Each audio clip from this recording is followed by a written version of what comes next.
All right, welcome everyone. We're here on the record, and this is the matters of people of the state of Michigan versus Matthew John Lehman. These are four different files: 25-3400FH, 25-3401FH, 25-3402FH, and 25-3404FH. Council, if you could place your appearances to begin, please. Jeremiah Buffalo Wargo P77997 on behalf of the people. William Pfeiffer P45236 on behalf of Matthew Lehman. Thank you. And sir, are you Matthew Lehman? Sir, are you Matthew Lehman? Am I Matthew Lehman? Yes, I am. All right, Mr. Lehman, we're here today. Council, I'll start by addressing you. I'm Judge Hunter. I'm from the 46th Circuit Court, which is Crawford, Otsego, and Kalkaska. I've been assigned by the State Court Administrator's Office. I know this is an Alpena County 26th Circuit Court case. I want to first make sure I'm here for the right purpose in terms of my understanding. It looked like this was an arraignment on an information. Is that accurate, Mr. Pfeiffer? It is, Your Honor. Have you had a chance to go over all of those informations, the various four different cases with Mr. Lehman? Your Honor, I was not able to go over it today, but I have went over it with him in the past, yes. Mr. Lehman, you appear demonstrative to me, and you were just making this motion with your hands. I don't know what that means, so why don't you try to explain it for me? Oh, you were just asking him if he just went over everything with me. We didn't have enough time to go over everything. There's a lot more I want to go over with him. Well, I'm sure there's many more things that you want to go over, but the purpose of this hearing is relatively limited. That's why I asked your attorney. But now I'll ask you. The purpose of an arraignment on an information is to determine whether or not you've reviewed the charges against you, whether or not you understand them, and whether or not you understand the maximum penalties. That is not a question of whether or not you agree with the charges, or if you need more time to talk with your attorney about them. That's why the limited question to your attorney was what it was. So the question for you, Mr. Lehman, is, do you want me to read the charges on the open court record, or do you know what the charges are? I have some idea what the charges are and what some of the maximum sentences are. Well, some is not appropriate to this court, and so what I'll do is take the time that's necessary to go through each and every one of the charges, Mr. Lehman, because it's important that you understand them. More specifically, it's more important to me that you're aware of them. I can't possibly force you to understand them or agree with them, but I will make sure that you have every opportunity to understand the nature of the charges. In the first file that's been filed against you, Mr. Lehman, your charges are the following. The prosecutor has alleged by the information that he's filed that on or about 7/21 or July 21st of 2025, with regard to count one, that you did threaten to commit an act of terrorism and did communicate that threat to another person contrary to statute. That offense, if you're convicted of it, is a felony offense, and the maximum punishment for that felony is up to 20 years in the state prison system and/or a fine of up to $20,000. You must reimburse the government for expenses incurred from the violation if the court so orders if you're convicted of that offense. Do you understand the name of that offense and the maximum penalty? Yes, I do, Your Honor.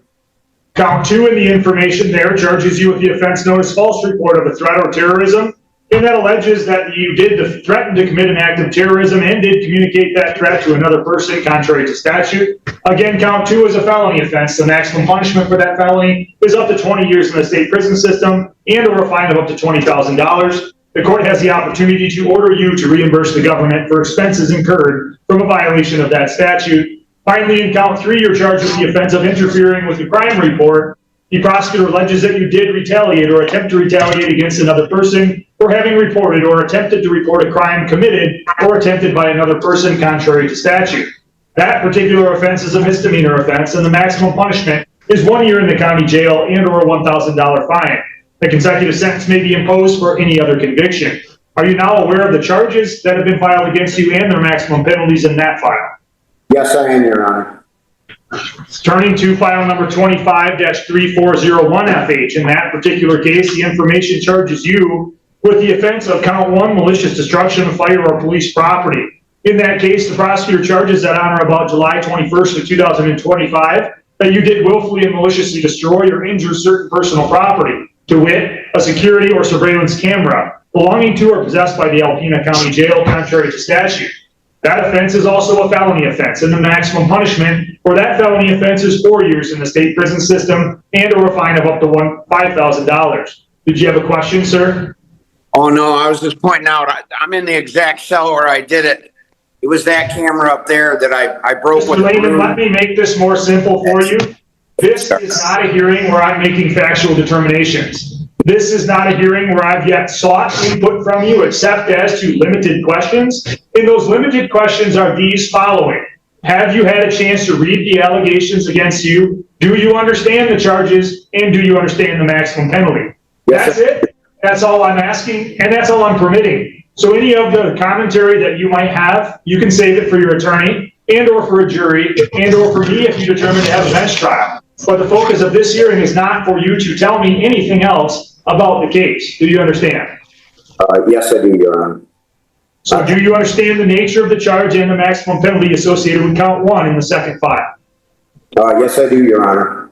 Count 2 charges you with the offense of malicious destruction. Mr. Lehman, I intend to keep talking, and I'm going to keep talking because you are already tending to make this job more difficult than it needs to be. I say that because this is a simple procedure, and when you're laughing, it suggests to me more that what I'm suspecting is the truth, that you're intentionally trying to impede the role that I have, the role that Mr. Wergau has, the role that the Alpena County Circuit Court has, or the role that even your own attorney has. If my suspicion in that regard is continued and I make a finding, I'm simply going to remove you from this court proceeding and I'll conduct it with your attorney. However, that's an extreme measure. I don't want to take that action, but I am not going to allow you to turn this hearing into a mockery. And if you continue to act like this is a funny proceeding, I will view you as having waived your right to participate. Do you understand what I've said? Yes, I do, Your Honor. Do I need to repeat any of that circumstance more specifically for you? No, you do not, Your Honor. Then you should act accordingly. You should listen carefully to the things I'm saying, and you should answer only those inquiries that I put to you. Count 2 in the second file, 25-3401FH, charges you with the offense of malicious destruction of fire or police property. If convicted, that also is a felony offense. Maximum potential punishment, up to 4 years in the state prison system and or a fine of up to $5,000. Do you understand the name of that offense and the maximum penalty? Yes, I do. Count 3 charges you with malicious destruction of fire or police property. It alleges that you did willfully or maliciously destroy or injure certain personal property, to wit, a broom belonging to or possessed by the Alpena County Jail, contrary to statute. Again, that offense is a felony offense. The maximum punishment is 4 years in the state prison system and $5,000 maximum fine. Do you understand the maximum penalty associated with that offense? Yes, I do, Your Honor. Each of those 3 counts are subject to what's called a habitual offender second offense notice. If you're convicted as a habitual offender second offense notice, the effect is that each of those felony offenses is punishable by 1.5 times the amounts that I just said. So for example, count 1, count 2, and count 3, rather than having a 4-year maximum, would have a 6-year maximum under the statutes. Do you understand that maximum penalty? Yes, I do, Your Honor. With regard to file 25-3402FH, Mr. Lehman, you are charged with several different offenses therein. With regard to that case, the prosecutor alleges that on or about July 21st of 2025, in count 1 that you committed the offense of home invasion first degree. The allegation reads and claims that you did break and enter or did enter without permission a dwelling located at 1 North, and while entering, present in, or exiting, did commit an assault, and while entering, present in, or exiting the dwelling, Brandy Allen Bridges was lawfully present therein, contrary to statute. That offense, if you're convicted, is a felony offense, and the maximum punishment for that felony is up to 20 years in the state prison system and or a fine of up to $5,000. That offense is also punishable by consecutive sentencing if you're convicted of any other. The judge made it crystal clear that this hearing isn't for excuses or storytelling. As soon as the defendant started talking and digging himself into trouble, the judge immediately shut him down. The court only cares about the charges, understanding, and penalties. Speaking extra here only makes things worse for him.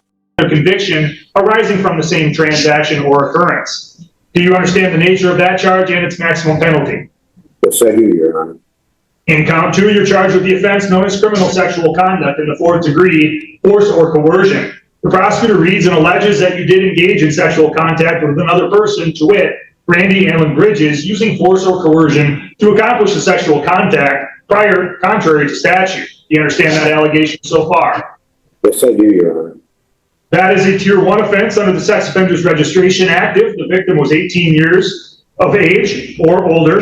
It's a tier 2 offense if the defendant has a prior conviction for a tier 1 offense. It's a tier 2 offense if the victim was between the ages of 13 to 17 inclusive. And it's a tier 3 offense if the victim was under 13 years and the defendant was 17 years of age or older. It's a tier 3 offense if the defendant has a prior conviction for a tier 2 offense. Take notice that pursuant to the statute, upon bind over to the circuit court, the district court judge shall order the defendant to be tested for venereal disease, hepatitis B infection, and for the presence of HIV or an antibody to HIV, if that judge determined that there's a reason to believe that the violation involved sexual penetration or exposure to a bodily fluid of the defendant. If the district judge made that determination that testing is not required, then upon conviction, the court must order you to be tested. Do you understand those provisions? Yes, I do, Your Honor. The maximum penalty for that offense, it's called a high court misdemeanor. In Michigan, that's also known as a felony. That's because it's punishable by more than 1 year in the county jail. The maximum penalty for that offense is 2 years in the state prison system and or a fine of up to $500. Are you aware of that maximum penalty? Yes, I am, Your Honor. Count 3 charges you with the offense of police officer, assault, resist, or obstruct. It alleges that you did assault, batter, wound, resist, obstruct, oppose, or endanger Terry Curtis, who was a police officer with the Alpena Police Department, that the defendant knew or had reason to know was performing his or her duties contrary to statute. That offense is a felony offense with a maximum punishment of 2 years in the state prison system and or a fine of up to $2,000. A consecutive sentence can be imposed under one statute if the assault was committed in a place of confinement, or under a separate statute for another violation arising from the same transaction or occurrence. Do you understand the nature of that charge as well as its maximum penalty? Yes, I do, Your Honor. Again, for these charges, the prosecutor suggests that you are a habitual offender second offense notice. If that's found by the court to be true, that means that each of the penalties that I've just outlined is increased by 1 1/2 times. That means count 1, home invasion first degree, could carry with it a maximum of 30 years in the state prison system. Criminal sexual conduct fourth degree in count 2 could carry with it a maximum of 3 years in the state prison system. And count 3, police officer, assault, resist, or obstruct, could carry with it a maximum of 3 years in the state prison system. Are you aware of those maximum penalties under the habitual claim? Yes, I am, Your Honor. Finally, in claim 25 case number 25-3404FH, the prosecutor alleges that on or about July 11, 2025, with respect to count 1, that you did make an assault upon Thomas Michael Patel Jr. by strangulation or suffocation, contrary to statute. That is a felony offense with a maximum potential punishment of up to 10 years in the state prison system and or a fine of up to $5,000. DNA must be taken upon your arrest. If it was not taken upon your arrest, it would be ordered to be taken upon your conviction. A consecutive sentence may be imposed under the statute if the assault was committed in a place of confinement. Do you understand the maximum penalties associated with that charge? I do, Your Honor. You're also charged as a habitual offender second offense notice, meaning that if you were convicted, that penalty would rise by 1 1/2 times, meaning the maximum penalty is 15 years in the state prison system for count 1. Do you understand that? I do. Count 2 charges you with the offense known as assault with intent to maim. That alleges that you did make an assault upon Thomas with the intent to maim or disfigure said person by cutting or tearing off an ear, contrary to statute. That is also a felony offense. That felony offense is punishable by a maximum of 10 years in the state prison system and or a fine of up to $5,000. DNA must be taken upon your arrest. If it was not taken upon your arrest, it would be ordered by the court to be taken in the event you were convicted, and a consecutive sentence may be imposed under the statute if the assault was committed in a place of confinement. Once again, you're charged as a habitual offender second offense notice, making the maximum penalty for assault with intent to maim up to 15 years in the state prison system. Do you understand the nature of that charge as well as its maximum penalty? Yes, I do, Your Honor. You have the right to remain silent throughout these proceedings. If you don't remain silent, anything that you say on the open court record or in any writing could be used against you. You have the right to be represented by counsel. Here's Mr. Pfeiffer is going to do that adequately for you. Mr. Pfeiffer, with that reading, do you have anything formally that you would like to cover further in terms of the arraignment on the information? There's just one issue. I'm not sure if Mr. Wergo is aware of this, but count 2 of the last file, the assault with intent to maim, was dismissed at the district court level. So I was not aware of that. I appreciate that clarification. Is that correct, Mr. Wergo? I do believe it is, Your Honor. All right. And so all of the other charges, though, still remain. Is that right, Mr. Pfeiffer? Absolutely, Your Honor. All right. So that is a fair and important clarification. Count 2 in that last file, assault with intent to maim, has been dismissed. Are you now aware of that? Mr. Lehman? Oh, yes, I am, Your Honor. All right. When the defendant laughed, the courtroom went silent instantly.